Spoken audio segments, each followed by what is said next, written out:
السلام عليكم ورحمة الله وبركاته. وعليكم السلام ورحمة الله وبركاته. Naam, ndugu zangu, kama ilivyo ada na kawaida, tukiendelea na darasa zetu katika fani za aina mbalimbali.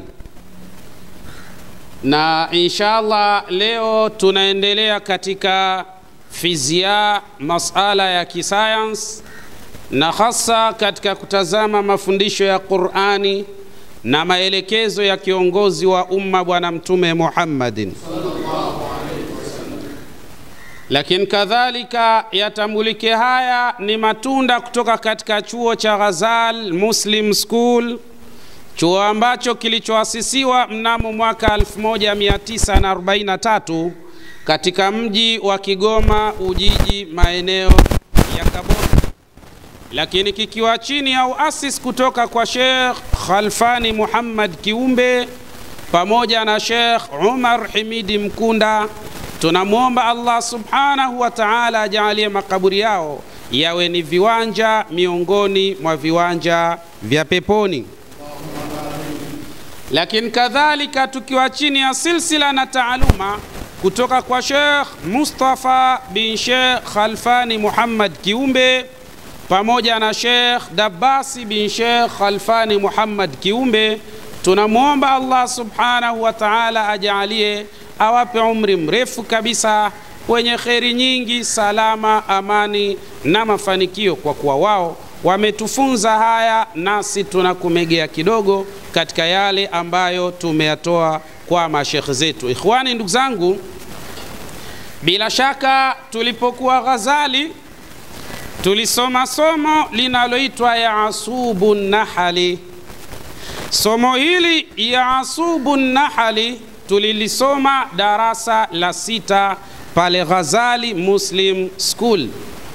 Kwa mujibu wa tafiti zimefanyika na zimebaini makubwa yafuatayo. Mmoja, imebaini wakati nyuki anapotembea huku na kule kwa lengo la kusanya mali ghafi ambazo watakuja kutengenezea asali, tafiti zimebaini katika baadhi ya mimea, baadhi ya matunda ambayo wao wanachukua, mara kadhaa wamekuwa hawanyuki wakichukua baadhi ya mawadi ambazo zinakuwa na sumu, na hata baadhi ya mawadi ambazo zinaweza kulewesha. Na katika mazingira kama hayo, kwa namna Allah subhanahu wa ta'ala alivyowaumba nyuki na maalumati yao na taaluma zao, baada ya wao kumgundua yule ambaye alotembelea katika maeneo haya, baada ya wao kumbaini huyu amebeba hizo mada ambazo ni hatari katika asali, lakini pia ni hatari kwao, wanachokifanya ni kumziwia na kumpa fursa ya kukaa nje ya mzinga takriban kwa muda wa masaa 48, yani kwa maana siku 2 bila kuingia. Na iwapo watarudia tena katika hali ya namna hii, basi wao huchukua jukumu la kumwadabisha, kwa maana kumtandika vizuri tu, na baada ya hapo pia kama ataendelea humtimua kabisa katika mzinga wao, ili asije kuleta madhara katika hali ya aina kadha. Baadhi ya mimea ambayo nyuki utembelea na kuchukua ina kitu kinachoitwa al-ethanol. Al-ethanol au alkoholi al-ethyliyun, kwa maana ni alkoholi al-ethyliyun, yani alkoholi aina fulani ya ulevi ambao unapatikana katika baadhi ya matunda au baadhi ya mimea ambao nyuki huenda pia wakachukua katika mimea hiyo. Kwa hiyo wanapochukua asili ya al-ethanol, ethanol hii ambayo ni hatari, inamfanya kulewa yule nyuki katika mazingira kama haya, basi baada ya wale walinzi kubaini hali ya namna hii, humziwia, kwa sababu huenda akaleta sumu katika asali na kuleta madhara. Na ndio maana Allah subhanahu wa ta'ala akasema ndani ya Qur'an, hawa nyuki Mwenyezi Mungu amejaalia katika matumbo yao kunatoka kinywaji ambacho ni safi kabisa na hakina madhara, bali kina ponyo kwa wanadamu. Haya ni maneno ya Allah, kwa sababu pia kuna ulinzi wa hali ya juu kuifanya asali iendelee kubakia kuwa salama biidhnillah. Sasa hii almadda ethanol ambayo ni alkohol ni aina fulani ya ulevi, wa huwa murakkabun kimyaiyun udwi, nazo ni compound fulani ambazo zimeshikana kwa pamoja, zimeungana kwa pamoja. Baada ya kuungana nazo katika hali ya pamoja, yantami ila alfasilati alkuhuliyat, hapo sasa ndipo hutengeneza mfumo wa vitu vinavyoitwa alkohol, ambayo kanuni yake ni kumlewesha anayetumia hiyo alkohol katika hali ya aina kadha. Sasa kimaarifa na kitaalamu, kisoma katika Yasubu Nahal, bila shaka utapata kufahamu lahu sighatul kimyaiya, utapata hii alkohol ambayo tunaizungumzia au al-ethanol, bila shaka utaikuta imepewa alama hasa kwa watu wataalamu wa ilmu ya kimia, wameipa alama ya C2H5OH katika hali ya aina kadha. Maana yake tukisema C2, maana yake tunaizungumzia carbon 2, na tukizungumzia H5 tunaizungumzia hydrogen 5, na OH maana yake tunaizungumzia hydrox maana yake tunaizungumzia muunganiko wa oxygen na hydrogen katika hali za namna hii. Hapa sasa kama itapatikana carbon 2, hydrogen 5 na muunganiko wa oxygen na hydrogen, hapa sasa tutapata kitu kinachoitwa al-ethanol, ambayo ni madini ni gesi hatari au ni asidi hatari ambayo inaweza kulewesha katika hali za aina hiyo katika mazingira ya namna hii. Sasa wanyuki wakati wanatembea huku na kule, kwa mujibu wa maalumati, wakichukua hiki na kile, kuna baadhi ya nyakati huenda katika mimea ambayo ina al-ethanol, ambayo ni carbon 2, hydrogen 5 na oxygen pamoja na hydrogen katika hali za namna hiyo, ambapo tunapata sasa nini? Tunapata asidi inaitwa al-ethanol ambayo ni hatari, ni asidi inayolewesha katika mazingira kama haya. Sasa Allah kwa kuwa ametuambia kinywaji cha asali kinaponyo, maana yake hakutakiwi hata kidogo kuingia al-ethanol ndani yake, kwa sababu italeta hatari, itakuwa ni sumu kwa mwanadamu. Sasa akaweka walinzi katika nyuki ambao kazi yao kila anayetoka kwenye kuvuna asali akifika pale kwanza anafanyiwa ukaguzi maalum.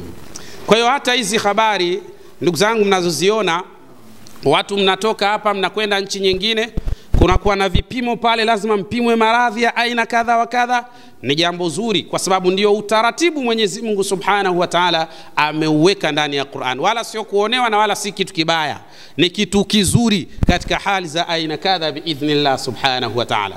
Lakini wasighatuhu aljuz'iyya, na alama yake tukitamka kwa maana alama yake kwa kimoja kimoja, juz'iyati zake tutasema C2H6 na O, maana yake tutazungumzia, maana yake ni carbon 2, hydrogen 6 na oxygen 1.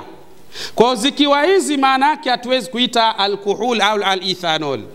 Hii itatengeneza formula ya kitu kingine kabisa katika hali za namna hiyo. Kwa hiyo lazima tuwe tunafahamu vitu hivi. Alhamdulillah sisi tumevipata pale katika chuo cha Ghazal Muslim School. Allah awalipe mashekhi zetu mema na mazuri kwa kuwa walitufunza mambo makubwa kwa hurma na utukufu wake Allah Subhanahu wa Ta'ala. Wa yusamma alkoholu ta'miman, katika mazingira kama hayo ikiwa C2H6 oxygen inaitwa alkoholu ta'mima, maana yake ni kuhulu ambayo haijatimia, yani wala haiwezi kuingia kuitwa kuwa alkoholi katika mazingira kama haya.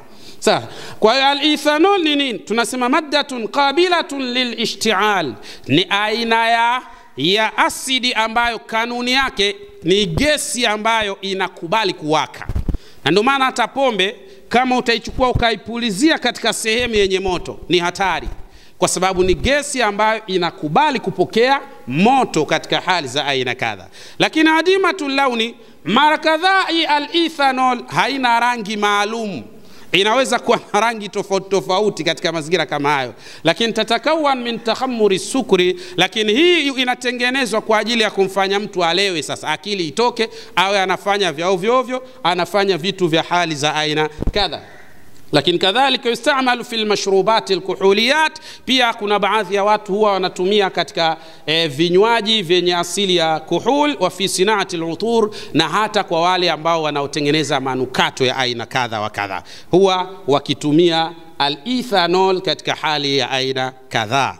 Ndio maana utaona zipo baadhi ya perfume ukiichukua ukapulizia katika moto unatafuta balaa. Ni hatari sana, inaweza kuleta shida wakati wote. Kwa sababu ni nini? Ni aina ya gas au asidi ambayo inakubali kupokea moto katika hali za namna hiyo. Kwa hiyo Allah atujalie kila la kheri. Angalia Mwenyezi Mungu Subhanahu wa Ta'ala anavyotulinda sisi waja wake. Angalia Allah Subhanahu wa Ta'ala alivyotengeneza ulinzi katika hii asali ambayo ameisema yeye mwenyewe Allah ni saliha, ni nzuri, ni safi, haina madhara bali inaponyo kwa mwanadamu.